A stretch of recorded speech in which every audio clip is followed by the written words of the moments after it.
Hey, what's up guys? Welcome to the Season 19 Barbarian Guide. Whether you want to do fast rift pushing T16s or if you're interested in doing higher, greater rift pushings, both of them are going to be utilizing the Wrath of the Waste set.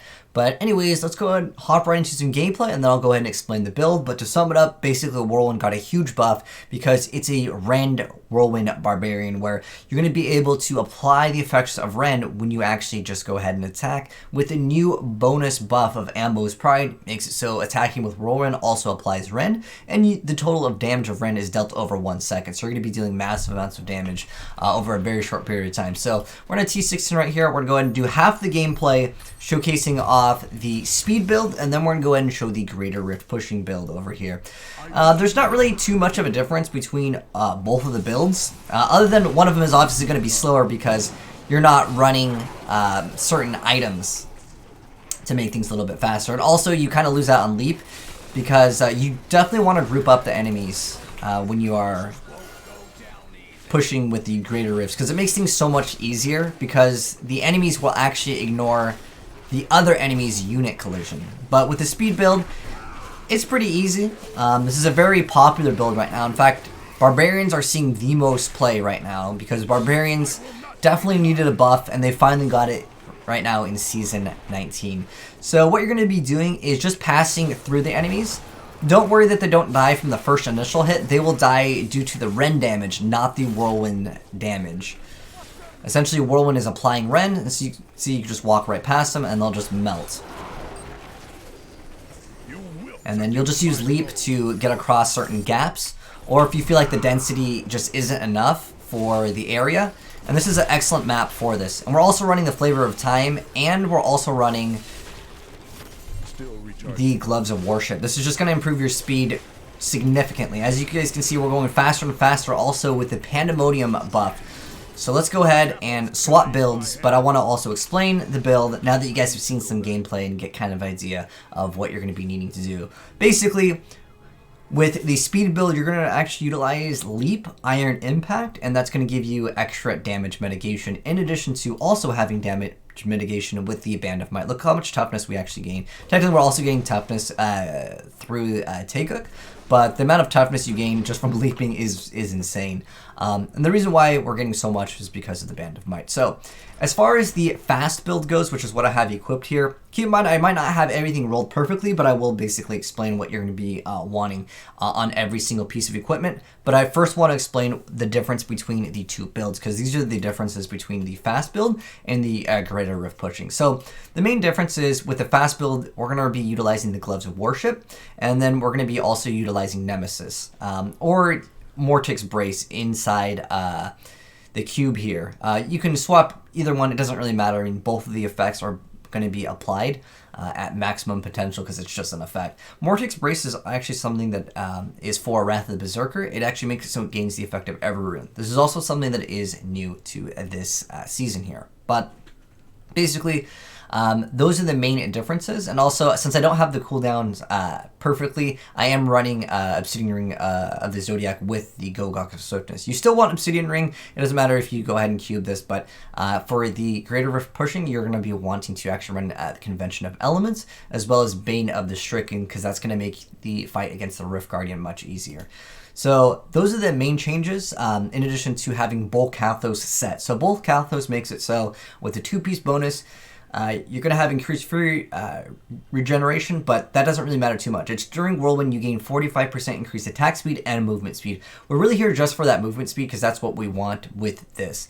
Now as far as the skills, they're pretty much the same, but because I don't have the perfect amount of damage mitigation, eventually you can swap this to something that's going to give you more damage.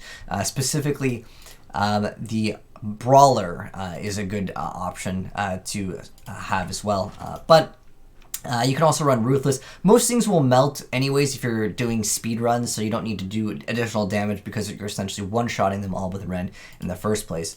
But pretty much the builds are identical, minus those things. So now that that's been explained, let's go ahead and I'll mouse over the skills really quick. So most of them are going to be the same, with the exception of, instead of leap, you will want ground stomp, and I'll get into that once we go over the gameplay of the greater rift pushing build. And then with sprint, you're going to want marathon. It's just going to increase your movement speed. On both of the builds, you will want whirlwind. With wind shear, it's just going to let you sustain whirlwind. And then it doesn't matter which rune you put in for Wrath of the Berserker, because you're going to get all of them anyways with Mortix Brace. And then you want battle rage ferocity if you are doing the speed build, which is going to increase your movement speed. For the passives, Brawler, Rampage, and Berserker Rage are going to be your ideal ones. This one, like I said, can be swapped to whatever, as long as you meet the thresholds for being able to survive. If you're one-shotting things anyways, you don't need more damage. There's not anything that will increase movement speed on the passives. So Superstition is just one that I decided to opt with, because it also technically gives you Fury, which when you're at maximum Fury, you're going to deal more damage anyways. But it's not really something that's super important anyways. But these are going to be the same. You're going to want Ren, Bloodbath, and like I said, this doesn't really matter. This is going to be the same. And as far as the build goes, we're running, of course, the 6-piece waist set, but I happen to put Royal Ring of Grandeur just so you can happen to have Gloves of Worship, which is going to be able to let us go a lot faster once we go ahead and hit those shrine effects. And going into the Greater Rift pushing builds, which we're going to go ahead and equip. So the differences with this one are going to be, so now that we have it equipped, the differences are going to be the gems also. So we're not running red gems to increase our damage. We're going to run the diamonds, and that's going to increase our resistances. And then in addition to that, instead of leap, we have ground stomp, and instead of being able to go around really fast with sprint, we're going to happen to have Warcry Veteran's Warning, which is going to give us extra chances to dodge, because Wrath of the Berserker also gives us dodge chance. And then another thing that would be different is going to be we're running Ruthless, because when you push on the higher greater rifts, things will tend to have more HP. Therefore, having this will give us an additional bonus damage over here. And then as far as ground stomp goes, we're running Wrenching Smash, which is going to pull all of the enemies, and the enemies will actually ignore their own units' collision, which you will see once we show off the gameplay. We are also, like I said, running Bane of the Stricken. However, I'm not sure if it's going to really matter for this gameplay, since I'm cutting it in half. We're doing half the gameplay in one build and half the gameplay in another build. But in addition to that, we are also running the Istvan's Paired Blades. So every time we spend primary resource, we're going to gain 6% increase attack speed, damage, and armor. So basically just more survivability.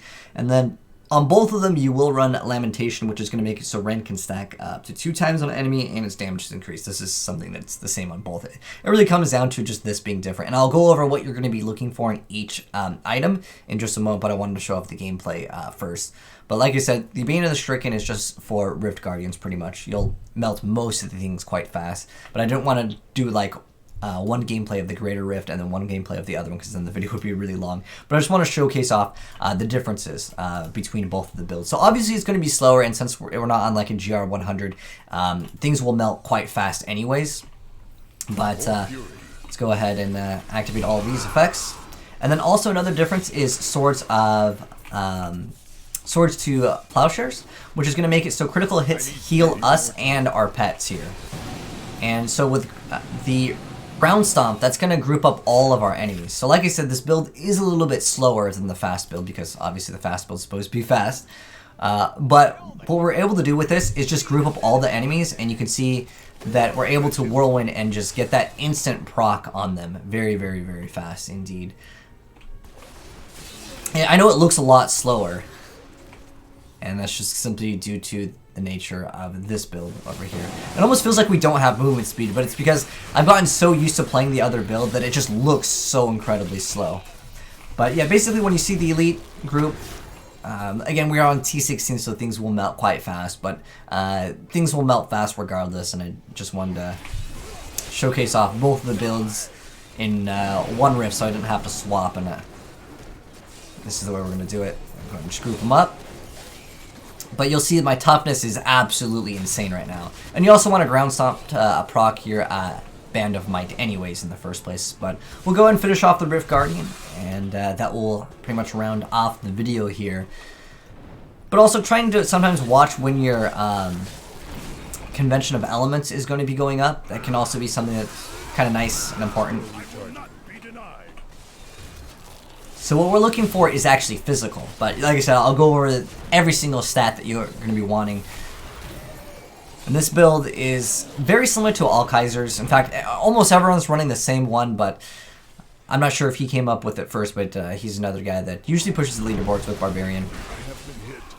But without that Band of the Might, you can see you'll melt quite fast if you don't happen to have Wrath of the Berserker. But because these things are dying a little bit faster, it actually kind of makes it harder because we're unable to proc the Obsidian Ring of the Zodiac, therefore keeping up Wrath of the Berserker 100% of the time, which is basically what you want to do because that's 50% more damage, and also you're going to get extra damage mitigation through that. But let's go ahead and just go back to town, and I'll explain what you're looking for in every single piece of gear for this build. Oh gosh, this guy's going to stop me. Hopefully we can get him right before the return's going to be able to attack. Alright, so now you guys have seen it, I just want to go ahead and show off. This is basically the build. There's a lot of ones that are very, very similar. There's one with basically the Ancient Spear, but I think this one is just overall, it's much more easy to play. The other build requires a little bit of RNG and basically a little bit of stalling for some of the pylons, but both of the builds are running the Flavor of Time. This is going to give you the pylons effects last twice as long. But what you're looking for as far as on the amulet is crit hit damage, crit hit chance, and cooldown is going to be on the Flavor of Time, so you don't really need to look forward to that. And then for the gems, you want Bane of the Stricken, Taeguk, as well as Bane of the Trap. If you don't have the cooldown mitigation for the Wrath of the Berserker, you can run the Gogaku Swiftness as well, because that's actually very important to keep up Wrath of the Berserker, because that's movement speed, dodge chance, and on top of that, you have a lot more damage mitigations, 50% damage reduction. But you're going to want all 6 of the Helm of the... or the Wrath of the Waste set. You want every single piece on it. And for the Helm, you actually do not want to go ahead and get Whirlwind damage, because you're not actually dealing damage with Whirlwind, you're actually dealing damage with Rend. So don't look to actually try to get Whirlwind damage. In fact, a lot of people will opt to, you can technically increase the secondary on this as well. But for the most part, you're looking for Strength, Vitality, Armor, or Resistances. And then for like the Helm, it's going to be Strength, Vitality, and or Life percent, and then Crit Hit Chance. And then for the shoulders, you're going to be looking for Strength, Vitality, Cooldown, and then Rend damage. That's the important part. And then another thing on the chest that's actually something that a lot of people might not know about, you actually want Rend damage on the chest as well, and then you want Strength, Vitality. And then for the gloves or the hands, you want Strength, crit hit damage, crit hit chance, and cooldown reduction. For the bracers, you want physical, because that's what you're going to be utilizing with Ren, which is Bloodbath. You're going to want that as well. And you're looking for physical, strength, vitality, and then crit hit chance. And then for the belt, strength, vitality, resistance, and then life percent, or any combination of that with armor. And then for the rings, crit hit chance, crit hit damage, and cooldown reduction. It's kind of hard to roll all of them. On mine, personally, I have strength, crit hit chance, and cooldown reduction. But what you're really looking for is that damage mitigation also, because it can roll... actually, let me go ahead and show mine so you can see the integers that it can roll. So you can get anywhere from 60 to 80%. I mean, that extra 20% could be a pretty big deal. But just wanted to mention that as a heads up. You can actually cube this if one of them happens not to be very good. Same thing with the convention of elements. You actually want that secondary to be quite high. You can roll anywhere from 150 to 200, so this one can be a little bit of RNG with that, but crit hit damage, crit hit chance, and cooldown reduction on both of the rings. And then for the pants, you want all resist if you can get that. That one's kind of random to get lucky on it sometimes, because sometimes it won't actually let you reroll for it, but it's strength, vitality, and then all resist. And again, you want diamonds in all if you're doing the Greater Rift build. And then for the weapons, you want basically just strength and then cooldown reduction is the most important one.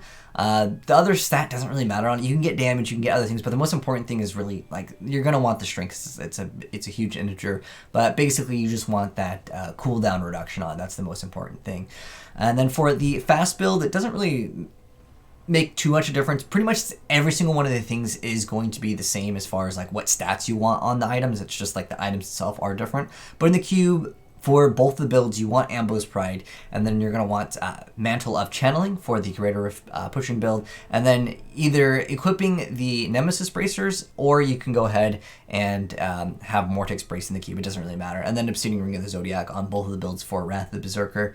And then I'll just mouse over these once again really quick, just in case any of you guys missed out on them. But most of them are going to be the same. Like I did mention before, there is another build that I did briefly want to mention that does utilize Rage Flip, which is going to slow things down. And then also you're running another thing for damage mitigation, which she's running Nerves of Steel.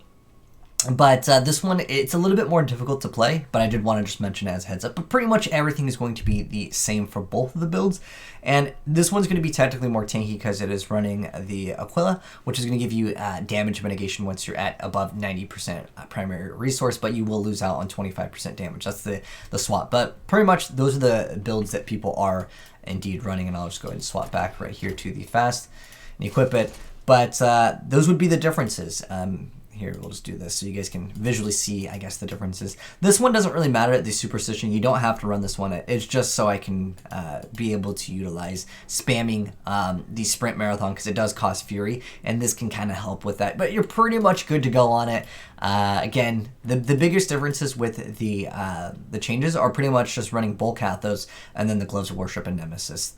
Everything else is pretty much the same, whether you are interested in fast or if you're interested in doing Greater Rift pushings. But anyways, hopefully this video helped you guys out and understood the best build for Barbarian. Keep in mind, all this data is from the PTR, so things are subject to change. It might actually get a small nerf, but overall this is probably still going to be the best build going into Season 19 for Barbarian. But let me know, guys, how you like this format instead of doing one entire rift, because I could structure it where it's one rift doing regular and then one rift doing Greater Rift, but I feel like that would make the video like half an hour long, and so I did half and half. I know you guys didn't get to technically see the Bane of the Stricken, but all it does is increase the damage on the Rift Guardian at the very end anyways. But hopefully this format is a little bit better, so again, the video is not unnecessarily long. But anyways, thanks for watching, guys. Hope you enjoyed the video, and if it's your first time here and you do want to see more builds, I still do plan to do the Monk as well as the Crusader, because basically those are the three new classes that had a huge amount of changes. Barbarian, Crusader, as well as Monk. The Crusader and the Monk both got a new set, and if you guys haven't checked out like my video that went over all of them, I'll have that pinned down below. It's an excellent video in case you guys are wondering what else to play in Season 19. But Barbarian, by far right now, if we look at the leaderboard, is the best in terms of, like, look at this. We're doing, like, consistently, it's like anywhere from, like, we have 130 to 125 on the leaderboard, and you guys can see it's kind of different if you go through all of the other classes. So Barbarian is definitely the best class also in Season 19, like, no doubt. People are not really playing Necromancer and Witch Doctor simply because they haven't really been changed. But Wizard is still pretty high up there as well, but unquestionably Barbarian is the top tier for Season 19, at least as of right now with the data that we have. But again, thanks for watching, guys. Hope you enjoyed the video, and if you did, drop a like on it. And if you're new here and you want to see other Diablo builds and new Diablo content, because remember, BlizzCon is just around the corner, and I'm really hoping that we get an announcement of Diablo 4, whatever that new Diablo game is. I'm really hyped about it, and I'm excited to create more Diablo content. But anyways, thanks for coming in, guys. Have a good one, and I'm signing out. Peace.